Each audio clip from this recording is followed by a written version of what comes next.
Hi, ladies and gentlemen, Eddie Marcus here again.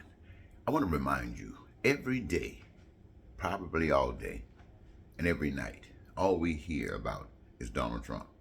Well, it's not all we hear about, but we do hear about Donald Trump all day and all night. Somebody's constantly talking about Donald Trump. And there's really nothing nice to be said about Donald Trump. But constantly, we're just getting a full dose of Donald Trump. Donald Trump. And some of you commentators on these soap uh, boxes are saying such things like comparing Donald Trump with Biden. You would have Donald Trump saying some of the most ugly things that he can say. And then you'll have Biden come along and say some promising things. They're trying to do some good things. And as if that is so wonderful compared to Donald Trump.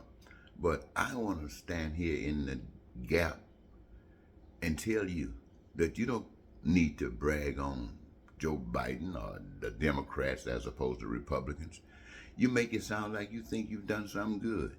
You haven't done that much to be bragging about.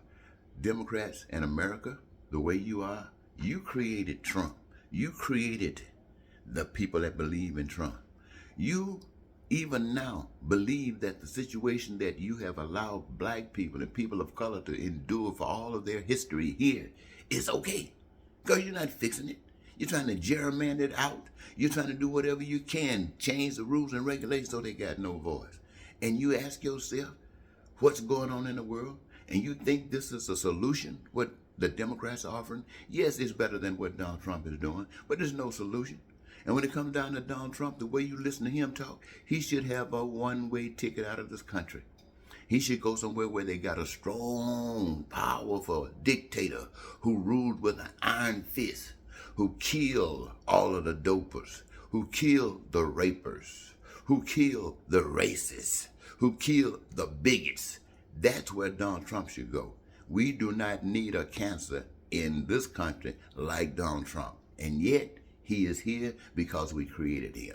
I'm standing up as spokesman and advocate of basic human rights, ladies and gentlemen, to tell you today that whoever you think you are, whatever you think you are, how bad you think you are, the power that is truly the power made this earth for all of us on it, made sure that all of the resources that we would need to live as though we are in heaven is on it, made sure that everybody could benefit from it, made sure that everybody could participate in the process of creating it. And all we have to do is respect God instead of white men or black men or women or straight folks or gay folks. Trust what you can't see and allow that to live in you and be the best that you can possibly be. And being the best that you can possibly be means that you love more than yourself. You love everybody else as well. Well, so as far as I'm concerned, we need to stop talking about Donald Trump. At least every month, a week and a half or two, don't say anything about Donald Trump. And don't be bragging about no Democrats. Brag about how good Democrats are going to be. Brag about how much effort is going to be given to the community, to the people at large, to participate in the process of changing our society and stop living to the dictates of somebody who don't give a damn about us. Think about it, ladies and gentlemen. It might help us. Till next time, Eddie Marcus saying goodbye for now.